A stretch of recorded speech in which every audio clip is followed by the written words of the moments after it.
pakar politik kita, Direktur Eksekutif PPI, Mas Adi Prayitno. Welcome back, Mas Adi. Apa kabar Mas Adi? Baik, alhamdulillah, ahlan wa sahlan. Mas ingat aku? Ingat dong, cuman kelihatan agak lebih muda saya. Iyalah orang ya. Madura nih rupanya nih, aduh. Merdeka Mas Adi? Merdeka dong. Alhamdulillah. Merdeka ya. Selalu merdeka kok. Selalu merdeka. Soalnya saat ini banyak orang yang mempertanyakan arti kemerdekaan itu ya. Betul. Kalau menurut Mas Adi, arti merdeka apa? Ya merdeka, bebas. Bebas. Nggak diintervensi, nggak diapa-apain, bebas ngomong, bebas nongkrong, bebas berserikat, panjang kali lebar lah kira-kira. Semua konteks kebebasan itu bebas ya. Betul. Tapi bertanggung jawab Karena ya. konsep dasar dari freedom itu kalau kita mau ngapa-ngapain bebas lah gitu. Bahwa ada kekurangan kanan kiri, nggak punya duit, kurang duit, itu alamiah. Tinggal kita cari mau kerja keras apa enggak, kan itu aja jalan Iya, betul. relatif Kan ya juga. kata Syahrir, berhentilah mengutuk kegelapan. Oh. Jadi kalau kita hidupnya susah ya kerja keras, nggak perlu ngutuk kanan kiri. Itu betul. Ngomong-ngomong soal kemerdekaan, kemarin di momen hari kemerdekaan juga ada satu momen yang disorot banyak sama netizen, ya masyarakat, semuanya lah, media juga ikut menyoroti soal bagaimana posisi duduk Pak Prabowo didampingi atau diapit oleh dua sosok yang Sosok ayah anak. iya, sosok ayah anak. Terima kasih ya sudah membantu saya merepresentasikan dua sosok ini. Saya kerja keras kan hari Iya ini. betul. Habis ini saya akan berhenti ngomong, Anita Mai akan banyak tanya soal Oke, ini. siap. Karena ini dua tokoh favorit Anita Mai juga, Pak Jokowi dan Mas Gibran. Ya ini kan kalau kita lihat secara aku nih ya orang yang mungkin kalau dibilang mengikuti politik banget, mungkin kita hanya banyak bacanya aja ya Mas ya, karena kalau di sosial media kan banyak orang-orang bebas memberikan pendapat, balik lagi tentang kebebasan tadi itu ya. Tapi ini kalau kita melihat tiga sosok ini ada di sini, salah satu yang dipertanyakan oleh netizen adalah seharusnya ini siapa sih yang ada di posisinya Jokowi ini, karena beberapa tokoh politik yang dianggap lebih layak, tanda kutip lebih layak ada di situ lagi tidak bisa hadir, ada yang lagi pengobatan dan lain sebagainya ya Do ya. Jadi dengan tiga sosok yang ada di layar ini, kemudian banyak netizen yang mempertanyakan apa sih sebenarnya atau siapa sebenarnya yang seharusnya dilihat di situ gitu. Ya kalau bicara tentang Prabowo Subianto, Pak Jokowi, Gibran pastilah ramai dan selalu menjadi spotlight dalam politik kita. Pasti. Persepsi-persepsinya panjang kali lebar, mulai dari hubungan yang tidak harmonis, harmonis, dan dipersepsikan naik turun kan, up and down.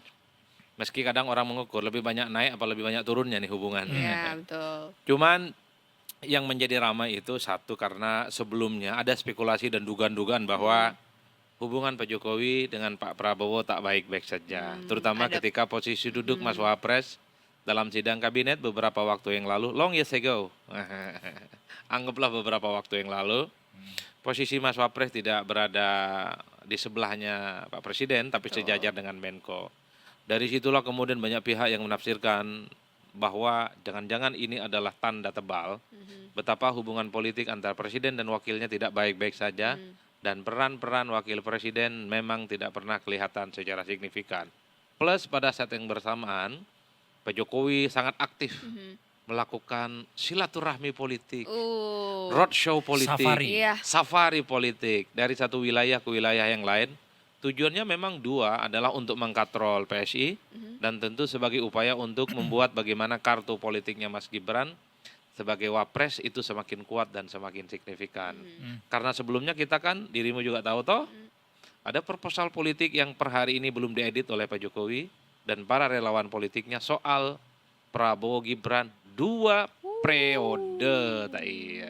Jadi itulah yang kemudian membuat kenapa kemarin di hari yang sangat spesial 17 Agustus momen kebersamaan Pak Jokowi, Pak Prabowo Subianto dan Gibran ramai. Seakan-akan itu ingin mengamputasi dugaan-dugaan liar hubungan keduanya tidak baik-baik saja. Ya toh? Betul, itu kan yang kita lihat di Kalau layar. mantan presiden sebelumnya tak hadir kan alasannya sudah tahu semua.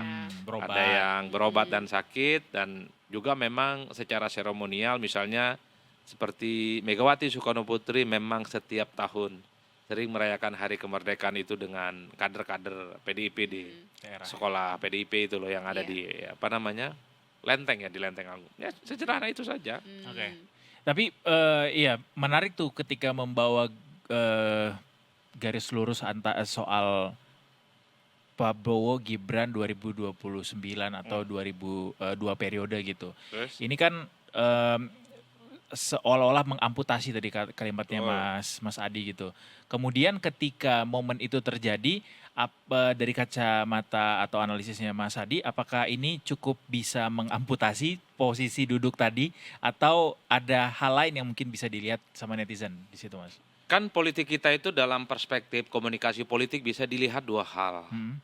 Panggung depan dan panggung belakang. Jadi front stage itu menampakkan wajah bagaimana hubungan politik yang harmonis antara Pak Prabowo Subianto dengan Pak Jokowi dan tentu saja Gibran Rakabuming Raka. Setidaknya ini yang terlihat hari ini menjelang 2 tahun pemerintahan Kabinet Merah Putih yang persis nanti tanggal 20 Oktober 2026. Panggung depannya, meski pada saat yang bersamaan panggung belakangnya sebenarnya kita tidak pernah tahu persis ya.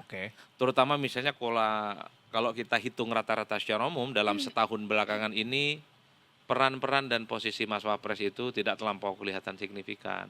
Jarang statement ke publik ketika ada isu-isu penting, dan bahkan misalnya jarang juga bisa memberikan backup politik atau dukungan politik secara penuh kepada presiden ketika dikritik dan dibully.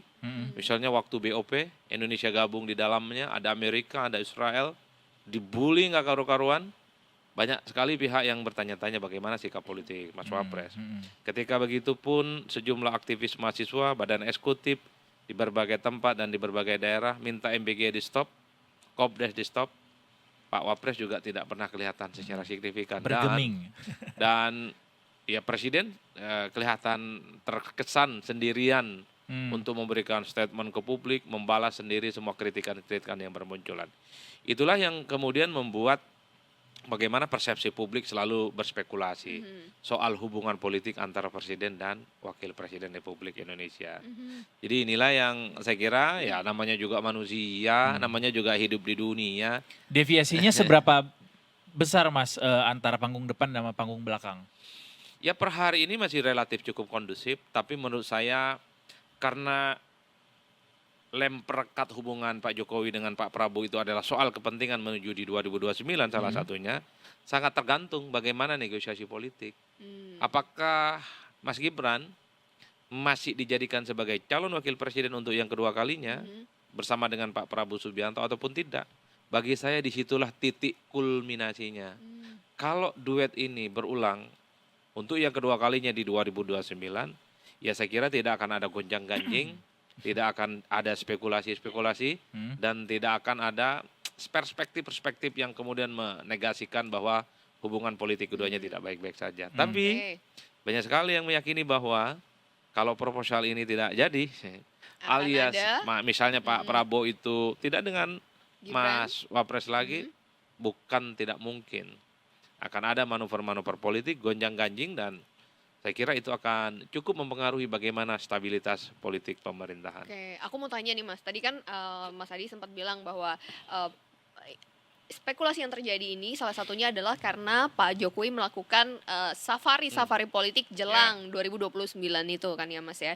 Nah, tujuannya adalah salah satunya untuk menaikkan kartunya Mas Gibran agar lebih tebal lagi, lebih tinggi lagi. Nah, sejauh ini kalau menurut pandangan dari Mas Adi, cukup berhasil nggak? Karena kalau kita lihat bagaimana masyarakat atau warga masyarakat gitu ya melihat atau berkomentar mengenai Wapres kita kayaknya it's very wild, really wild. Orang-orang tuh kayak bisa berkomentar apa aja yang ya begitulah gitu. Nah, walaupun bisa jadi itu bias ya iya, di meskipun media sosial. betul, Ya. namanya itu bisa subjektif dengan pendapat masing-masing. Tapi kalau menurut Mas Adi, sejauh mana keberhasilan dari safari politik ini? Ya per hari ini sebenarnya belum bisa terdeteksi apakah safari politik Jokowi itu akan semakin membuat posisi politik Gibran dan PSI akan semakin signifikan. Segala sesuatu per hari ini sifatnya spekulatif, serba tafsir-tafsiran, dan serba ya bisa benar dan bisa saja juga salah.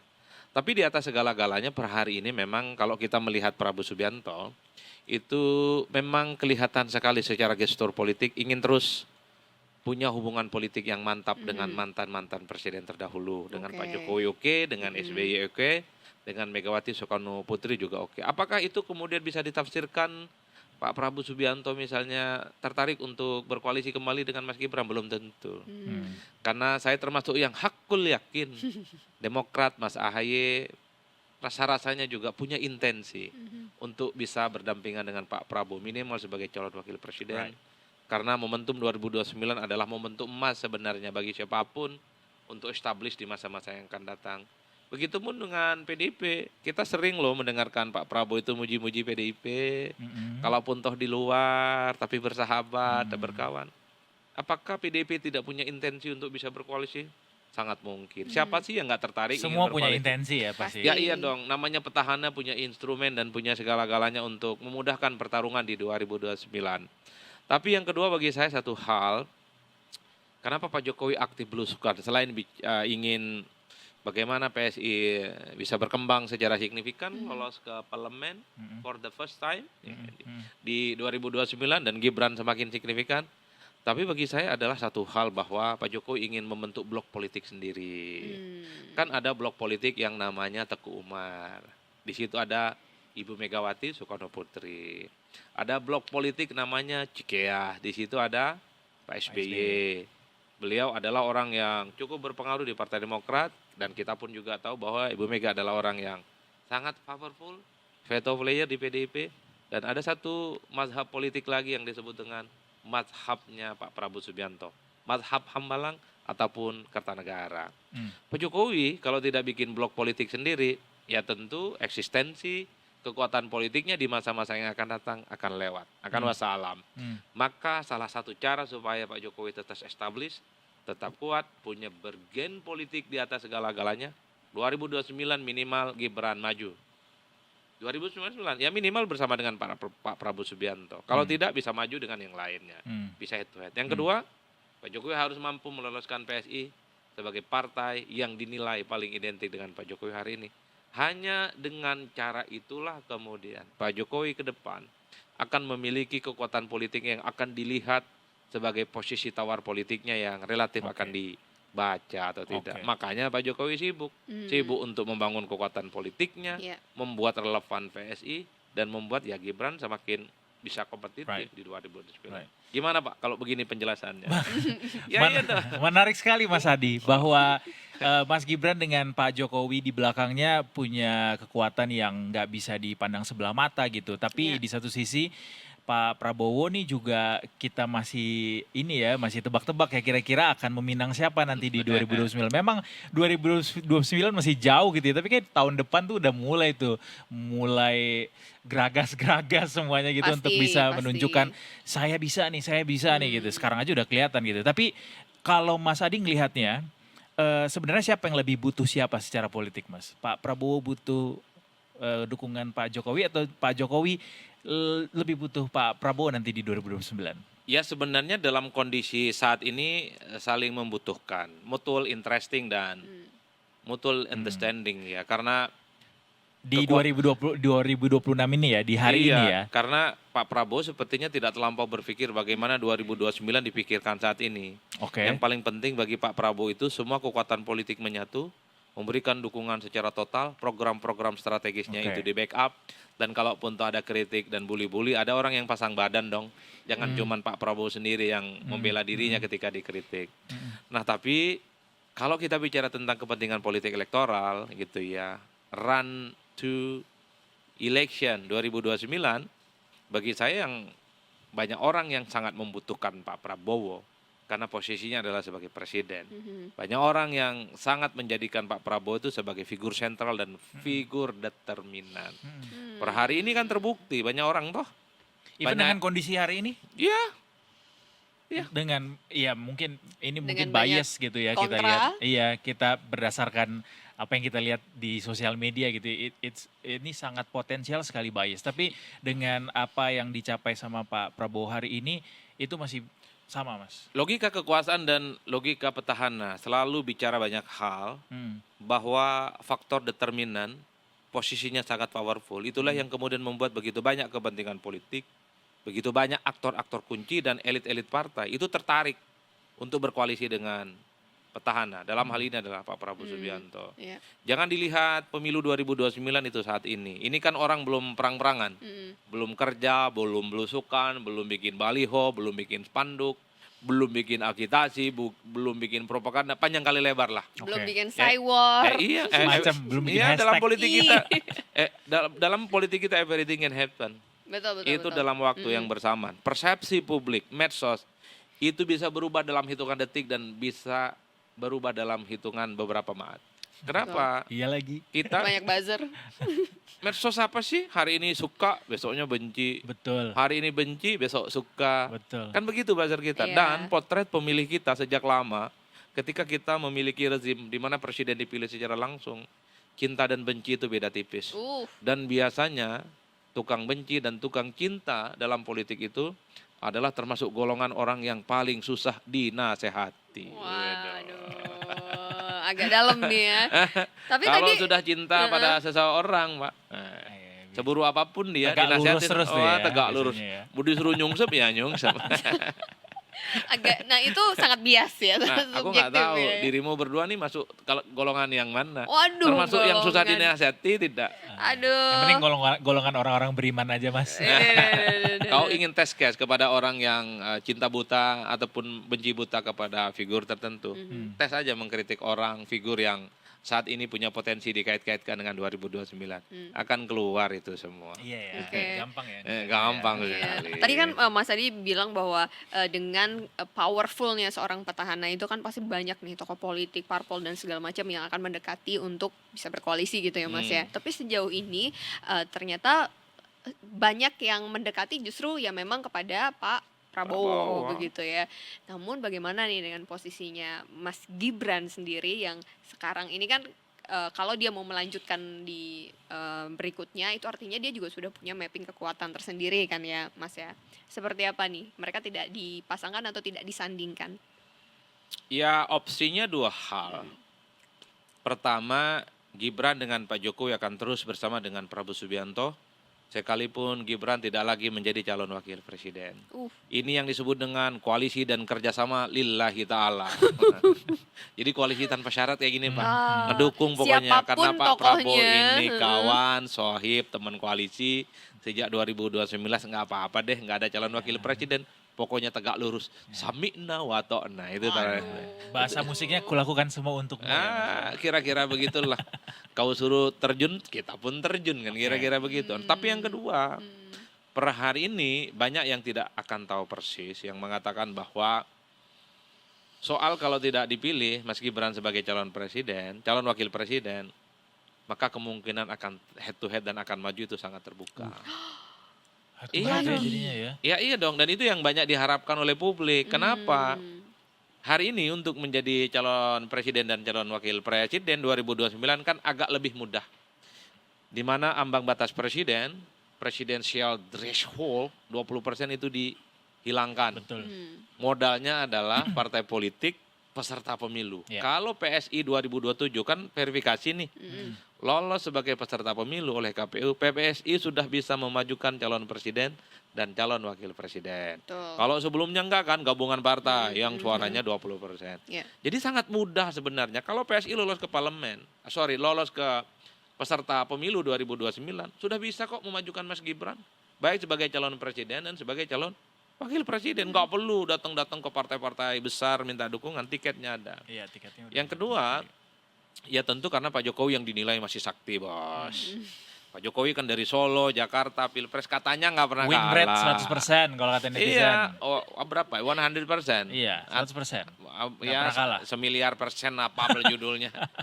Pak Jokowi dinilai punya track record yang tidak pernah salah. Jadi setiap pertarungan politik tidak pernah kalah. Sekalipun banyak orang yang mengatakan, ya Pak Jokowi menang salah satunya karena PDIP. Nggak bisa diborong sendirian lah.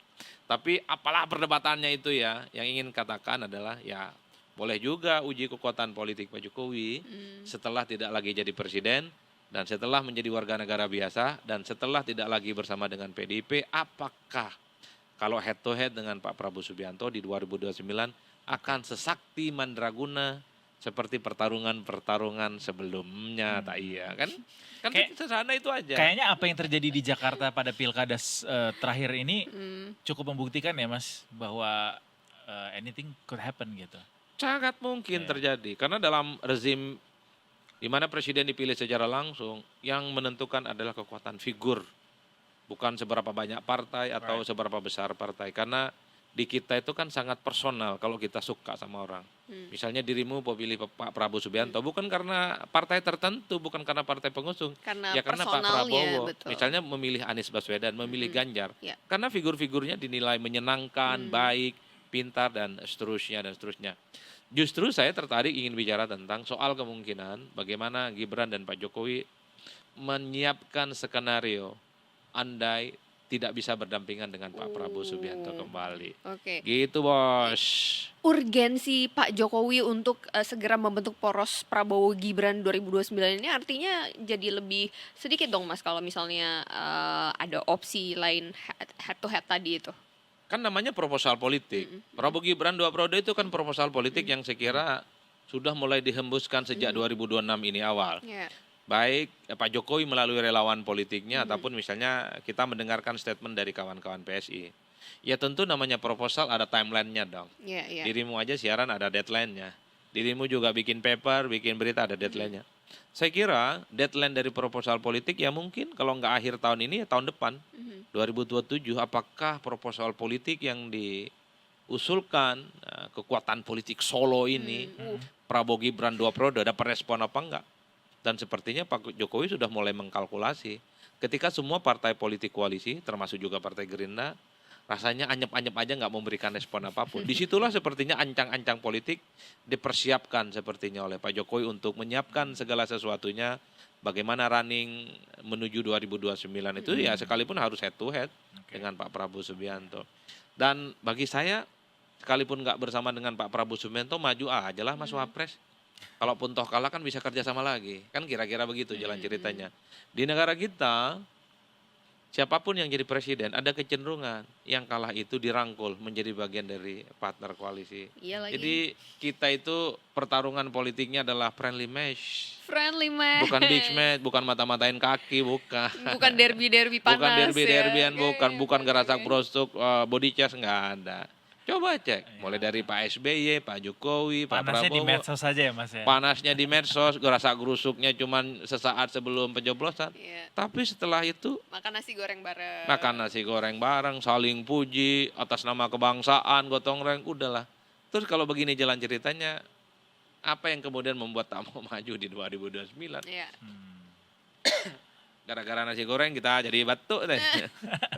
Kebanyakan minyaknya atau kebanyakan minyak sawitnya. Bukan, minyak jelantah ini Pak. Minyak jelantah makanya ya. Pulangnya lewat Manado hati-hati ya.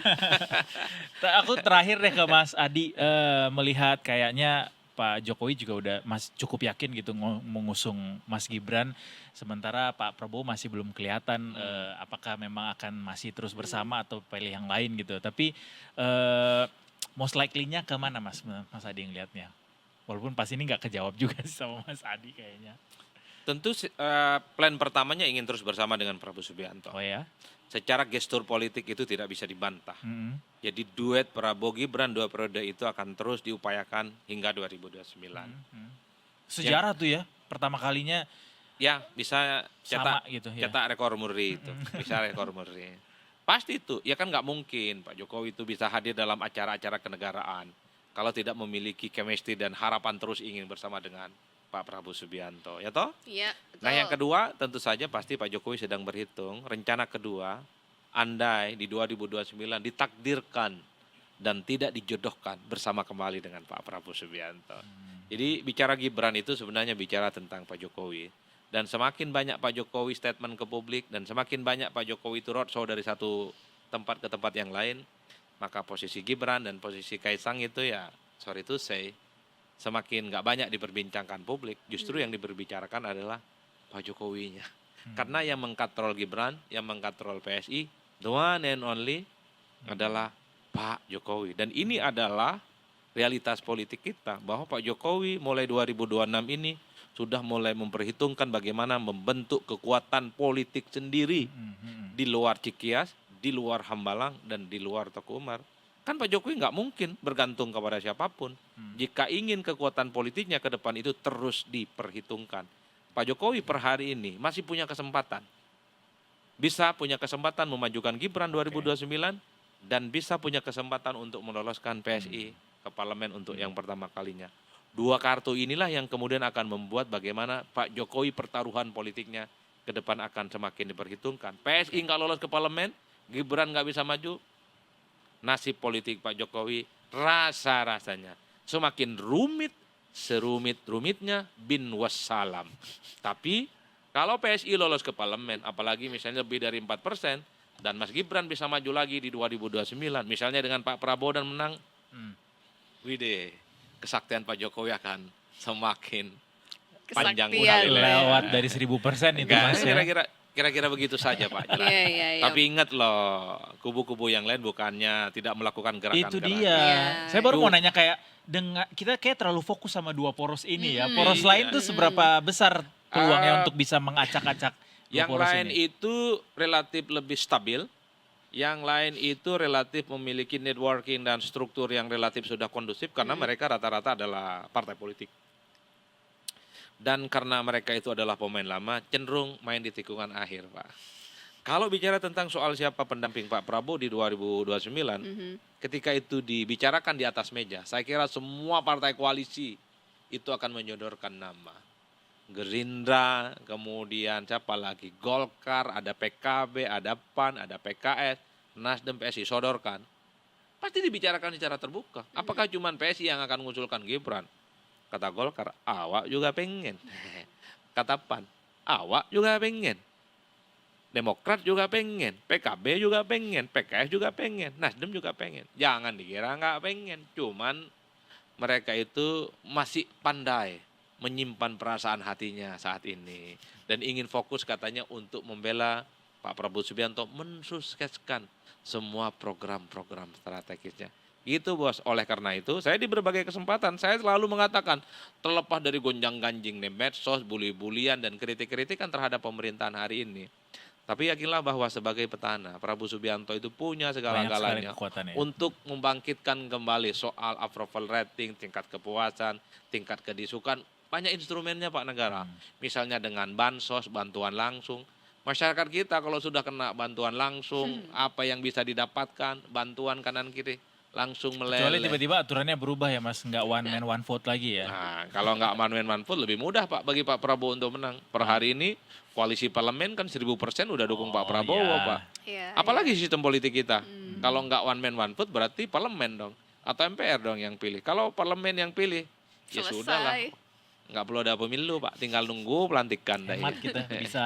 Kan kira-kira begitu jadi jalan ceritanya. Iya. Ya, Jadi kalau soal medsos aku sering ngomong sama kau. Ini mirip-mirip badai dalam secangkir kopi. Ramainya, Waduh. rusuhnya di medsos saja. padahal di belakang Kalau ada pemilu mereka nggak ke TPS biasanya. ini seru ya karena tadi Mas Adi bilang bahwa memang ada front stage, ada backstage ya. Betul. Seperti yang tadi apa yang kita saksikan di sosial media tidak bisa kita 100% tafsirkan seperti apa yang kita lihat dengan mata telanjang ini gitu Ya, ya Mas ya. Ibaratnya ada jawaban-jawaban broadcast, ada jawaban-jawaban yang nggak layak tayang ya. Ya apalagi di medsos itu kan banyak akun-akun bot, Buzzer, banyak ya. dimobilisasi, ada buzzer. Kan kalau saya jadi aktivis dulu ya, salah satu kekuatannya itu adalah bagaimana mampu menggerakkan massa. Ngajak orang demo, ngajak orang protes, 1000 orang, 2000 orang, itu hebat. Hari ini nggak begitu. Sekarang itu adalah seberapa banyak followernya di medsos, Iya. seberapa banyak engagementnya, like, subscribe, comment, itu sekarang kan hebat ya kira-kira begitu. Padahal Iya. semua itu bisa diciptakan dan bisa didesain dan jasa untuk itu semua banyak sebanyak-banyaknya. Misalnya dirimu mau kelihatan hebat toh, posting aja video ataupun foto lagi candid, mau minta komentar berapa? 10.000 dalam sejam, banyak Gampang. jasanya. Yang penting ada waktunya. Ada waktunya. Iya. Ya enggak? Ya enggak? Benar, Betul nggak? Benar Mas Adi. Betul Mas banget Adi itu. tapi Itu dalil kampung kita likulli syai'in fulus. Segala sesuatu harus ada fulusnya. Harus kemudian bisa meningkatkan Mulus ya. engagement dan segala sesuatunya serba mulus. bisa mulus.